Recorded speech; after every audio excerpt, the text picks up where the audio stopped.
अस्सलाम वालेकुम नाजरीन, पाकिस्तान खबर डिजिटल के प्रोग्राम माइंड गेज के साथ मैं हूं खालिद भट्टी। आज हम बात करेंगे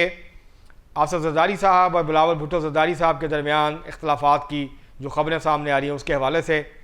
बिलावल भुट्टो ज़रदारी साहब ने कल जो हैदराबाद में तकरीर की है जलसा आम में, उसके हवाले से जो इत्तेहादियों पर उन्होंने तनकीद की, और उसके साथ साथ जो इस वक्त पाकिस्तान पीपल्स पार्टी जो है वो दबाव महसूस कर रही है, ना सिर्फ ये कि सिंध में बल्कि पंजाब और KP के हवाले से भी। इन सारी चीज़ों के ऊपर आज हम बात करेंगे, इन ख़बरों के ऊपर, और जानने की कोशिश करेंगे कि असल में हो क्या रहा है। अगर हम देखें जो ख़बरें सामने आ रही हैं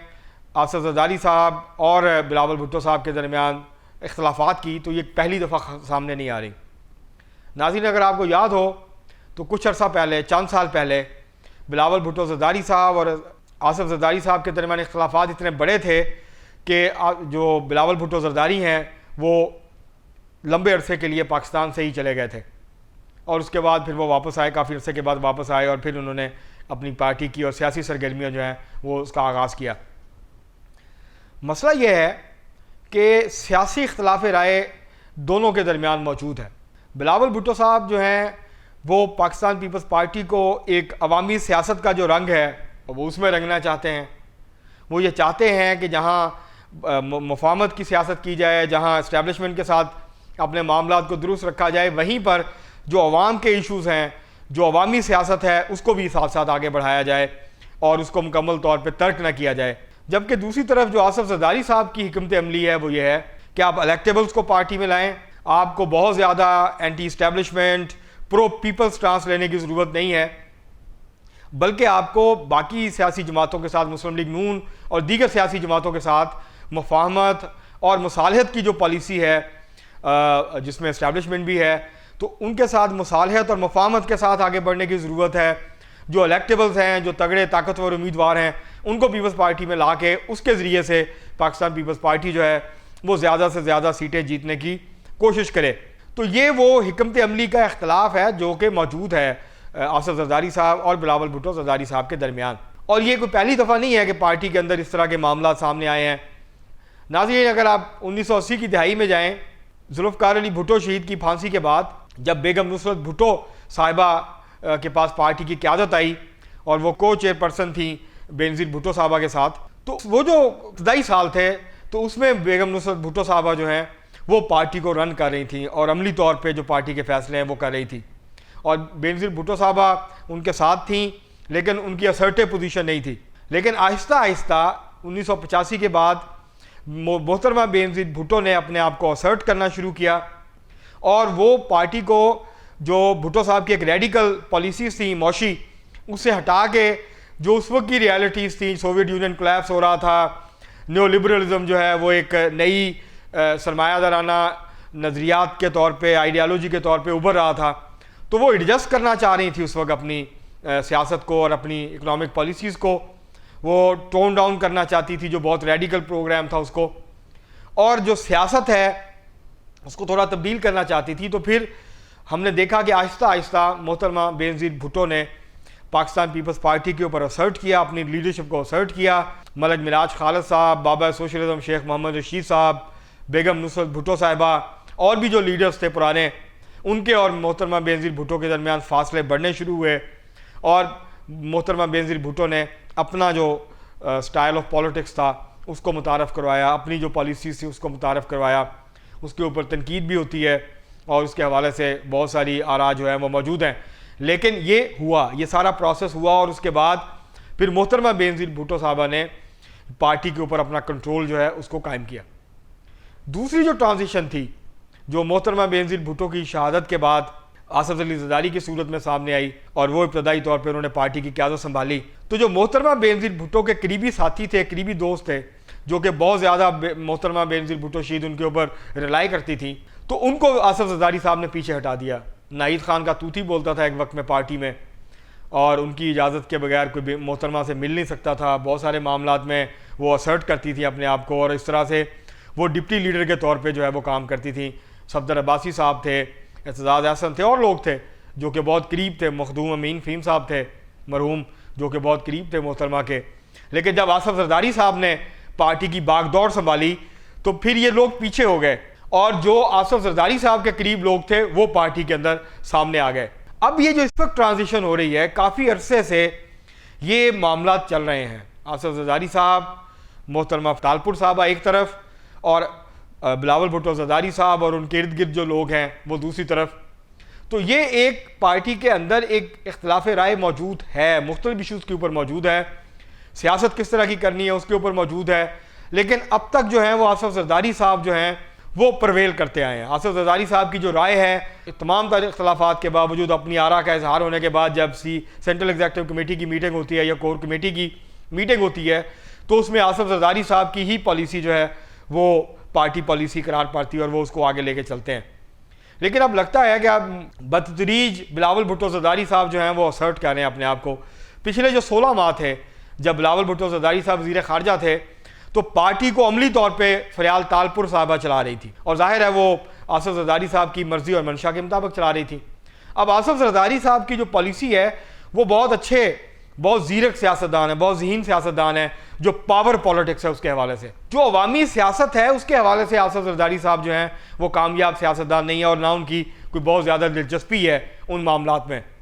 वो ड्राइंग रूम में बैठ के पीछे से जोड़ तोड़ के ज़रिए से, सियासी दाव पेश के ज़रिए से एक कामयाब सियासतदान के तौर पे पाकिस्तान में उभरे हैं। मुखालफिन को साथ मिलाना, लोगों को साथ लेके चलना, इसमें उनकी बहुत ज़्यादा महारत है और इसके हवाले से वो खासी दस्तरस रखते हैं। लेकिन जहाँ तक अवामी सियासत का मामला है, अवामी इशूज़ पे है, उसके ऊपर वो एक तो बहुत कम बयान देते हैं। अभी उन्होंने जो बयान दिया चंद दिन पहले, उसमें उन्होंने ये कहा कि हमें, पाकिस्तान इस वक्त मौशी बहरान से गुजर रहा है, हमें जो है वो सियासत को तरजीह नहीं देनी चाहिए, मईशत को तरजीह देनी चाहिए। तो जब बिलावल भुट्टो जरदारी साहब से सहाफ़ियों ने अगले दिन पूछा कि आप इसके बारे में क्या राय रखते हैं, तो उन्होंने कहा कि मैं ज़रूरी नहीं है, इत्तफ़ाक़ करता हूँ, ये आप जरदारी साहब से पूछें, मैं तो वो बात करूँगा जो सेंट्रल एग्जीक्यूटिव कमेटी और पार्टी के सियासी कारकुन करते हैं, मैं तो उनकी तर्जमानी करता हूँ, उनके ख़यालात जो हैं उनकी अक्कासी करता हूँ। तो ये जो मामलात हैं, अब ये लगता है कि अगर बिलावल भुट्टो जरदारी साहब जो हैं वो असर्ट करेंगे तो फिर ये खींचातानी होगी पार्टी के अंदर, ये सारी चीज़ें होंगी और आहिस्ता आहिस्ता बिलावल भुट्टो जरदारी को असर्ट करना पड़ेगा अगर उन्होंने अपनी तर्ज की सियासत को आगे लेके बढ़ना है। अगर तो वो जरदारी साहब की मुफाहमत और मुसालहत की पॉलिसी और ड्राइंग रूम पॉलिटिक्स को आगे लेके चलना चाहते हैं तो फिर तो कोई ऐसी बात नहीं है, फिर तो जाहिर है वो सब एक पेज पे हैं। लेकिन अगर वो सियासत का अंदाज़ बदलना चाहते हैं तो फिर जाहिर है एक कन्फ्रंटेशन होगी, एक खींचातानी होगी, कशमकश होगी और उसके नतीजे में बिलावल भुट्टो जरदारी साहब जो हैं उनको, वो जो पुराने लोग हैं उनको पीछे हटा के उनकी जो मर्ज़ी के लोग हैं जिनके साथ वो सियासत करना चाहते हैं फिर उनको आगे लाना पड़ेगा ताकि वो पार्टी को अपनी मर्ज़ी के साथ, अपनी मंशा के मुताबिक, अपने ख्यालात, सोच और फिक्र के मुताबिक जो है वो चला सकें। तो यहाँ तक तो ये मामला दुरुस्त है और ये कोई नूरा कुश्ती नहीं है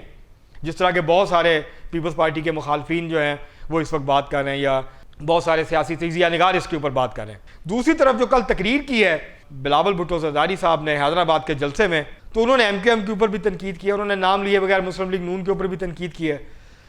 वो बेसिकली ये कह रहे थे कि आप इलेक्शन से क्यों भागते हैं, आप तहरीक इंसाफ का, हम तहरीक इंसाफ का मुकाबला करेंगे, हम सफाया करेंगे। ये दुरुस्त है क्योंकि सिंध में तहरीक इंसाफ उस तरह एग्जिस्ट नहीं करती, ख़ास तौर पर अंदरून सिंध में बहुत कमज़ोर है। कोई एक भी कौमी असम्बली का हल्का ऐसा नहीं है जो इस वक्त PTI जो है वो जीतने की पोजीशन में हो। तो इसलिए पीपल्स पार्टी को बहुत पुरतमाद है, पीपल्स पार्टी इंटीरियर सिंध के हवाले से। कराची में भी अब तहरीक इंसाफ पहले से बहुत ज़्यादा वीक हुई है, लेकिन पंजाब में अभी तक पाकिस्तान पीपल्स पार्टी जो है वो अपनी हैसियत को बहाल नहीं कर सकी है। तो कल बिलावल भुट्टो जरदारी साहब ने तनकीद की, लेकिन इस्टेब्लिशमेंट के हवाले से उन्होंने खुल के तनकीद नहीं की। इस वक्त जो दबाव आ रहा है इस्टेब्लिशमेंट की तरफ से, एक तो ये तासुर है पार्टी के अंदर, आप पीपल्स पार्टी के अंदर मुख्तलिफ हल्कों से बात करें, मुख्तलिफ लोगों से बात करें तो वो आपको ये शिकवा करते नज़र आएंगे कि जो इस्टेब्लिशमेंट है वो उनको पंजाब में और KP में खुल के सियासत नहीं करने दे रही। वो पाकिस्तान पीपल्स पार्टी कुछ लोगों को जो लाना चाहती थी उनको भी रोका गया है। तो ये बातें आपको पार्टी के अंदर से जो है वो मिलेंगी कि इस्टेब्लिशमेंट जो है वो पाकिस्तान पीपल्स पार्टी को, पाकिस्तान पीपल्स पार्टी अपने कदम जमाना चाहती है, पाकिस्तान पीपल्स पार्टी खुल के पंजाब और KP में सियासत करना चाहती है, लेकिन इस्टेब्लिशमेंट जो है वो उनको ऐसा करने से रोक रही है। ये अमूमी तौर पर आप पार्टी के लोगों से बात करें तो ये आपको तासुर जो है वो मिलेगा। दूसरा, कराची और सिंध के हवाले से भी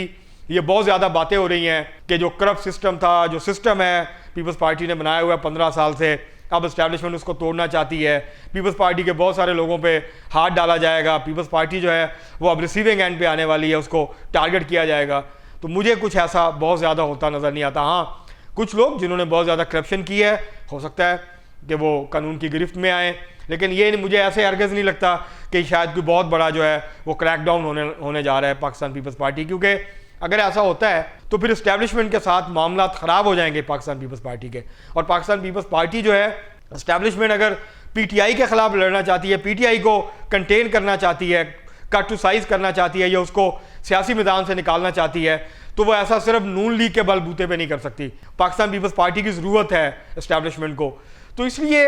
अभी ये कुछ भी कहना इस हवाले से कबल अज़ वक्त होगा, लेकिन मुझे नहीं लगता कि पाकिस्तान जो है पीपल्स पार्टी के ऊपर बहुत बड़ा जो है वो क्रैकडाउन होगा, या उसको बहुत ज़्यादा कमज़ोर करने की सिंध में जो है वो कोशिश की जाएगी। MKM की ख्वाहिश है,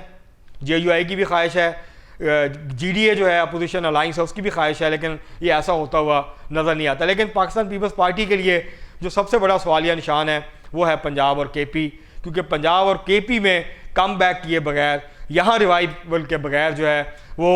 पाकिस्तान पीपल्स पार्टी जो है वो बहुत ज़्यादा गेन नहीं कर पाएगी पंजाब और KP से। और ना पाकिस्तान पीपल्स पार्टी जो है वो कोई ठोस हिकमत अमली बना के जो है यहाँ आगे बढ़ने की कोशिश कर रही है और आवाम की हमदर्दियाँ हासिल करने की कोशिश कर रही है। ज़ाहिर है उसके लिए एक प्रोग्राम चाहिए, जो आवाम के इशूज़ हैं उनको पार्टी को एड्रेस करना पड़ेगा, जो कि पार्टी अभी तक करने में कामयाब नहीं हो रही। तो कल जो तनकीद थी, दरअसल बिलावल भुट्टो ज़रदारी साहब ये साबित कर रहे थे, वो बताना चाह रहे थे कि पीपल्स पार्टी जो है वो इलेक्शन लड़ने के लिए तैयार है। अब इसके हवाले से भी तनकीद हो रही है कि पहले पाकिस्तान पीपल्स पार्टी कहती थी कि पहले हल्का बंदियाँ फिर इलेक्शन, अब पीपल्स पार्टी जो है वो 90 दिन की बात क्यों कर रही है? वो इसलिए कर रही है कि पाकिस्तान पीपल्स पार्टी ये नहीं चाहती है कि इलेक्शन ज़्यादा डिले हों, और पाकिस्तान पीपल्स पार्टी चाहती है कि ये जनवरी के एंड में या फरवरी के दरमियान से आगे ना जाएँ, ज़्यादा डिले इलेक्शन के अंदर ना हो। तो इसलिए वो एक कैंपेन बना रही है, दबाव डालने की कोशिश कर रही है इलेक्शन के हवाले से, ताकि इलेक्शन जो है वो फरवरी में हो जाए, या फरवरी के शुरू में या फरवरी के दरमियान में इलेक्शन हो जाए, और इलेक्शन जो है वो ज़्यादा अल्तवा का शिकार ना हो, क्योंकि उससे फिर पीपल्स पार्टी के लिए जो है वो मुश्किलात बढ़ सकती हैं। नाजरीन, आज के अगर हम सारी गुफ्तगू अगर हम उसको सम अप करें तो वो ये है कि पाकिस्तान पीपल्स पार्टी के अंदर इस वक्त दो आरा मौजूद हैं, इख्तलाफ राय मौजूद है कि आगे कैसे बढ़ना है इसको लेकर। और आसिफ ज़रदारी साहब एक राय का जो है वो इस वक्त जो है इजहार कर रहे हैं, और दूसरी राय का बिलावल भुट्टो ज़रदारी साहब कर रहे हैं। इसी तरह जो मुख्तलिफ पार्टियों के साथ मुफाहमत और मुसालत की पॉलिसी है, इसके हवाले से भी पार्टी के अंदर इख्तलाफ पाया जाता है। बहुत सारे पार्टी के लीडर ऐसे हैं जो ये समझते हैं कि पार्टी को आज़ादाना सियासत करनी चाहिए, मुफाहमत करनी चाहिए पार्लियामेंट के अंदर, लेकिन सड़कों पे, गलियों में, इलेक्शन के अंदर पार्टी को जो है वो एक आज़ाद सियासी कुव्वत के तौर पे मैदान में उतरना चाहिए, और नून लीग या किसी और के साथ सीट एडजस्टमेंट नहीं करनी चाहिए, बल्कि अपनी अवामी सियासत जो है उसको वापस रिस्टोर करना चाहिए, उस पर वापस जो है वो आना चाहिए। तो इसलिए ये नूरा कुश्ती नहीं है, बल्कि ये चीज़ें मौजूद हैं। आहिस्ता आहिस्ता जैसे जैसे बिलावल भुट्टो ज़रदारी असर्ट करेंगे, ये इख्तलाफात और भी जो है वो शिद्दत से सामने आ सकते हैं, क्योंकि या तो बिलावल भुट्टो ज़रदारी को पीछे हटना पड़ेगा, या फिर फरियाल तारपुर साहबा को और जनाब आसिफ ज़रदारी साहब को पीछे हटना पड़ेगा। तो ये मामला जो हैं वो पार्टी के अंदर मौजूद हैं। इलेक्शन जैसे जैसे करीब आएगा, इसके हवाले से और भी चीज़ें जो हैं वो सामने आएंगी। आज के लिए इतना ही, बहुत शुक्रिया।